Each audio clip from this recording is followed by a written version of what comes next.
Bonjour tout le monde, bienvenue sur Ataxo Radio. Alors Fabienne, qu'est-ce que tu nous racontes de bon aujourd'hui ? Alors aujourd'hui, Lionel, nous allons décrypter le vocabulaire adolescent. En effet, rendu viral à travers des vidéos publiées sur les réseaux sociaux, ces expressions sont dans la bouche de beaucoup d'adolescents, une manière pour eux de jouer avec les mots et les codes de la langue française et de participer à leur manière à l'évolution du langage. L'année dernière, combien de parents ont entendu Kwakubé, partie du réseau social chinois TikTok ? Il s'agissait d'un nouveau défi lancé par les plus jeunes. Le concept était simple, piéger son interlocuteur en l'obligeant à dire quoi ou à utiliser un mot avec le son quoi pour lui lancer Kwakubé. Même chose pour un autre terme à la mode, apaïen. Le but était de dire quelque chose d'incompréhensible pour que l'interlocuteur demande un et lui réponde apaïen. Sans que ces expressions aient de réelle signification, elles sont utilisées par de nombreux jeunes et font un carton sur TikTok. Pour preuve, les vidéos avec le hashtag Kwakubé ont été vues plusieurs dizaines de millions de fois sur le réseau social chinois. S'il s'agissait d'un simple jeu à la mode, c'était aussi une manière pour les adolescents de s'amuser avec la langue et les mots. C'est donc une manière pour les jeunes de s'identifier à un groupe. Oui, sans forcément créer leur propre langage, les jeunes jouent avec le vocabulaire pour créer ou redonner un sens à des termes. C'est le cas des expressions comme au calme, seum, c'est carré, crush,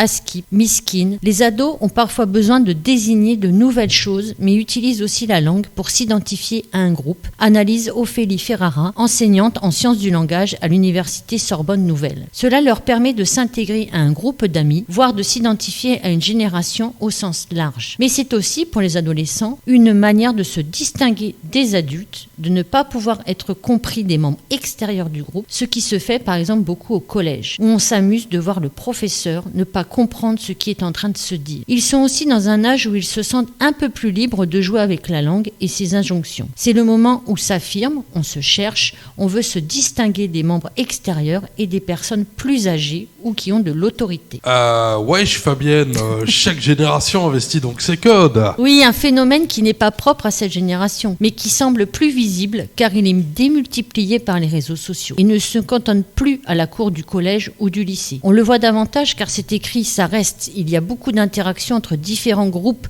sur les réseaux sociaux, reprend Ophélie Ferrara. Pour autant, les jeunes ont toujours joué avec les mots et chaque génération invente ses codes. La langue est en constante évolution. Une constante évolution visible notamment à travers les nouveaux mots du dictionnaire. En 2023, le petit Robert a ajouté les termes gênance, chiller ou encore go pour désigner une jeune femme ou une petite amie, tellement utilisés par les jeunes qu'ils sont entrés dans le langage courant. De là à dire que Kwakubé ou apaïen entreront un jour dans le dictionnaire, rien n'est moins sûr. Bon écoute Fabienne, on va faire comme les jeunes.